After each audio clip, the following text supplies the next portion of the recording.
If this chart of Bitcoin from over 2 years ago still brings up nightmares for you, you've got PTSD from that bull market, you're not going to want to miss this video. History looks like it is repeating again on BTC. Let's take a look at that in today's update with the Wyckoff analysis, looking specifically at the signals around the analysis itself, where we could be wrong, and how do we know if the analysis is on the right path. Make sure you like, subscribe, bell notification icon. You guys are doing an amazing job out there, smashing up those likes and watching those videos that I leave at the end of this video so you can get the information, the education on how to remain with the market and make profits from it. So this is the PTSD, the post-traumatic stress disorder that many crypto and Bitcoin investors had faced throughout 2021 and 2022 during the distribution phase of BTC, and then of course the following bear market. Now there was a few videos at the time, one of ours in particular as well, looking at the distribution of the Bitcoin price over those periods. As you can see, the patterns are pretty identical to each other for the distribution. And it looks like we're going through something similar, but this time in reverse at the bottom. So we want to pick out those points exactly where we could be wrong if this thing continues to drop, and what to look out for should we continue to see Bitcoin rise. Where are those points in the market to let us know that we are on the right track? Remember, we need to be prepared for both sides of the market, just like you would if you were going out into war, or you're going to play a team sport, or you're building a business. You need to be prepared for all sides of the market, not just take one blind approach to one direction. That is for the fools, and they're the ones who lost all the money at the top of the market, just believing it had to go higher because someone else told them it had to go to 100,000 or 300,000. The same thing is happening right now in reverse, looking at why Bitcoin has to go to $10,000. Now I've got specific levels here drawn out with the Wyckoff analysis that we'll go through as well. But just keep in mind that if this chart is to go down, there are key levels that if it breaks, this is going to be very bad for Bitcoin. We do want to get the cheapest Bitcoin possible, but there are key levels that if this breaks down, you're probably going to see even lower prices and a prolonged bear market that is just not even worth investing in. So let's keep those levels in mind as well. So looking at the distribution of 2021, we got a very fast markup to the top. And of course, we had the drop down, which we covered in yesterday's video, where we looked specifically at some signals right at the top of the market, in particular our day counts. And I'll leave a link to those videos at the end of this one, so stick around for that. But essentially, we had the distribution through Bitcoin where the price could not exceed the previous top that we had there. And then eventually the market broke down. And so that was a pretty clear pattern of markup. And we had the sign of weakness, the up thrust, still in the trading range, which then moved up into another up thrust, so the final test. And that weakness started to show when the market closed underneath those levels of the high. And the same sort of thing would happen in reverse to the downside. If we were to fall back down under these some critical levels, that's going to be weakness to the current potential accumulation period of BTC. And then of course, what happened after that was the market collapsed from that point. So let's fast forward to today and what we can see on the chart, or what we potentially could expect, say, for the next 6 months, the first half of 2023. So the accumulation Wyckoff event, essentially we're looking for this particular setup here. Basically, we want to see that all of the supply has dried up and that we're starting to get a flip back into more demand than supply.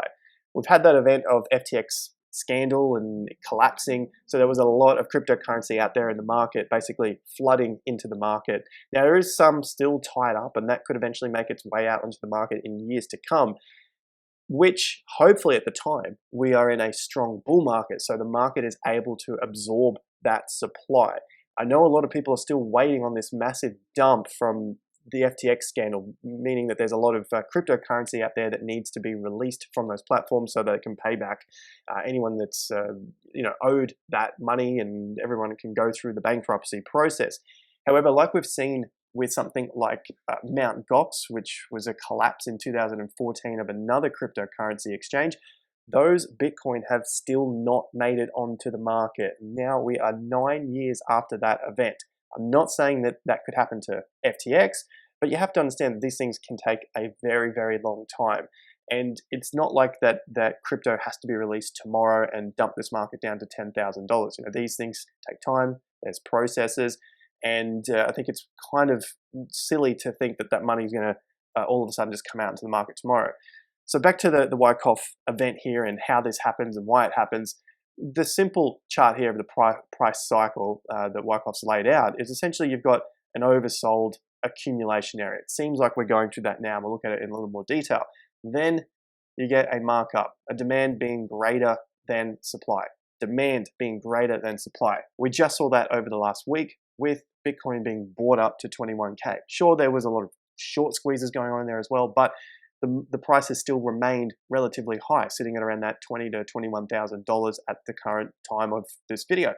So we've got to take that in consideration as well. Now, in terms of what happens next, or at least if you're looking on a macro scale, we go through a distribution, an overbought, and rinse and repeat, market then comes back down.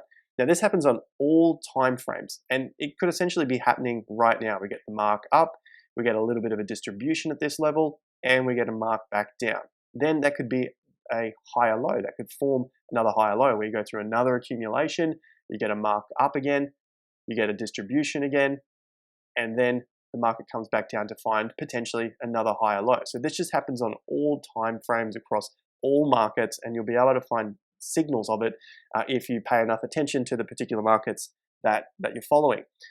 So in terms of the simplicity of what is going on, that's essentially it there. Price cycle, looking at the accumulation area, mark up, mark down. So going back down to the accumulation, the Wyckoff event itself, and what we can look out for in terms of more of the significant signals. Well, we first got a selling climax for BTC in June. So this was the June low, the very significant low that we talked about a lot here at 17,500. And you might recall that I suggested that if the market is to break down from 17.5, it probably won't go that much lower. So far, that has been the case. The bottom to this point here was only 12%. So trying to wait for a $10,000 Bitcoin from that point, or an $8,000 Bitcoin, a 50% drop from that 17.5K, so far has not been a great return for these investors. Now, we're on our way up, and I'm going to get to what I think potentially happens next, and those prices that we need to look out for, which would be very detrimental to the current structure and to the Bitcoin bull market that we believe is coming up.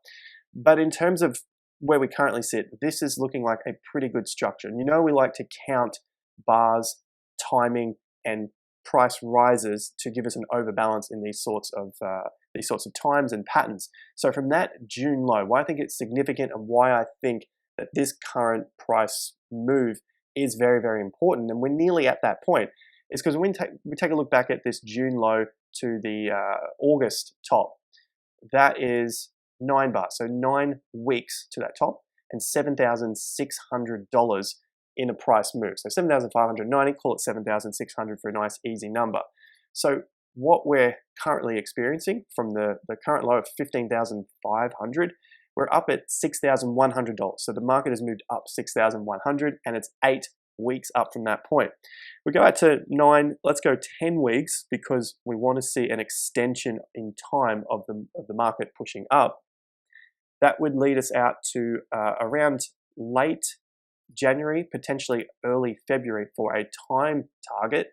And then in terms of a price target to get us in an overbalanced situation, basically a move higher than what has already happened just previously, it would be looking for a price at about $23,000.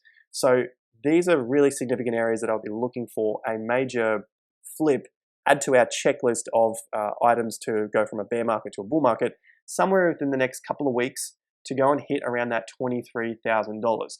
If that's the case, and we start to see a pullback, I would not be expecting this market to break any sort of low area from that 15 to 17K price levels. And anyone waiting for $12, $10, $8,000 is really just setting themselves up for failure, financial suicide, just anything that is going to destroy their positions in the future. Where we currently sit with the Wyckoff analysis here, that was our selling Climax, and I went on a bit of a tangent there looking at particular price targets that I'm waiting for to see the market bounce from that point. Next, we had the secondary tests. That is right here in July. We had another secondary test in September and October. So that's what we can see on this particular chart here. The points in between are the automatic rallies, and then we want to start to establish a trading range here. So far the trading range is above this level here, around 25,200, and to the underside, you could probably say somewhere around 17.5K, with the springtime being that 15, 16K level up to that 17.5K level. So that's the spring, you got the test, and now the market has burst back up into this space here. So we're well within this phase C, potentially even phase D of the Wyckoff accumulation. So it looks like history is repeating again. Where can we be assured that this is into a accumulation event rather than another redistribution and the market is to collapse? Well, what we're looking for next is this right here. So we have the last points of supply, the LPS, and then we have the SOS up here. So we've got the phase D breakout of the trading range, and then a consolidation above the trading range, and then the market starts to move. So what's that going to look like for us on the chart here? Well, I brought up that point of the market moving at least this in time and price from the low. So I hope that it comes up to somewhere around 23. And of course, what I hope for and what happens in the market are potentially two different things. But moving on from that, basically, if we are to get this move, then we're looking at some sort of last point of supply, hopefully accumulating in the short term above these levels, another move up, and potentially breaking that, and then consolidating above those levels, or just screaming off to new highs and then getting those breakbacks at around that 30K, something like that. But essentially, we're looking towards what happens. What is the market's reaction when it gets to that 25K? Are we about to top out here at 21 to 23K and then have a pullback and then wait again? Or are we just going to scream ahead and push to those levels above? So they're the key levels that we're now watching for to identify whether we are on track for the accumulation. What the breakdown would look like is, of course, a failure here, a drop back to the low, maybe a little bounce, and then a fall into this zone here. It's not a good thing if we fall back into this zone here. As much as people are waiting for the lowest price Bitcoin, 17.5K or under is probably not a great thing at this point in time, especially after this particular week that we had here, which I think is setting up to be a Wyckoff change in behavior bar. So you've got the extreme volume, so pretty high volume compared to anything that you've seen in the past, barring the FTX event here and a couple of weeks that we had in September. So it's very, very high volume, push to the upside. It broke resistance levels at 17.5. So if you were to lose that low price, that is going to be a signal that the market is extremely weak, and you probably expect further downside. So although people are waiting for that, maybe it happens, maybe it doesn't. We're going to be prepared for both. So in terms of time overall, we have been within this zone. We're calling it from June, and we take a measure to the current date. That's 31 bars. So basically 31 weeks at this level. And now, if we get some sort of move to the upside, going to be another couple of weeks, maybe we start to get a fall back into February, March, which is what we've been talking about here for weeks on the channel now, looking for some sort of pullback across all major markets, the S&P, major stock markets, because they can't just go up in a straight line, and eventually we do get that pullback. So if that's all falling into alignment with Bitcoin and the USD and the major indices, then maybe we start to expect that move out of that pullback. So what it looks like is something maybe like this, that move out of that pullback probably sometime in Q2. And so that's going to then start to give us a signal, or are we going to see the accumulation zone end and then start to move out into new higher prices sometime in the second half of 2023, or if we're lucky, sometime in the late first half of 2023. If you found the content interesting and helpful to your own portfolios, you followed along for some time, but you still are yet to make that click, that decision to get onto the economic and crypto report, comes out once every 2 weeks, go and check out the link in the top of the video description, absolutely free. Check that thing out down there. And of course, our Gann swing indicator is also in that top of the video description as well. So in terms of the structure, things are lining up for this Wyckoff accumulation. It looks like history is repeating, and if it doesn't, and we head down into a distribution, we'll know because this particular bar here will have the low broken, and that low is around $17,100. Just like what happens when we look at the Wyckoff bullish flip bars, basically overtaking the entire price range of a significant event that we've seen come up on the price chart. Like we saw here with FTX, this top was at 21,065. We've now broken that, and you can see the momentum flipping to the upside again. The same thing can happen to the downside. So we're going to keep watch of those levels. So far, things seem like they are on track to be coming through this accumulation sometime within the first half of 2023. So don't go anywhere, especially now, especially after getting through the PTSD of the bear market and that distribution phase of Bitcoin in 21 and 22. Stick around. This looks like it's setting up for some interesting price action throughout 2023, and eventually it's going to be time for those longer term altcoin swings. So like, subscribe, stick around on the channel, check out the links top of the video description. I'll see you guys at the next video. Go and check out the videos that are popping up on your left hand side right now, which are all these ones here with the massive information from the macros going on right there. All right, that's enough from me from Dubai. See you guys again real soon on the channel. Until then, take care and peace out.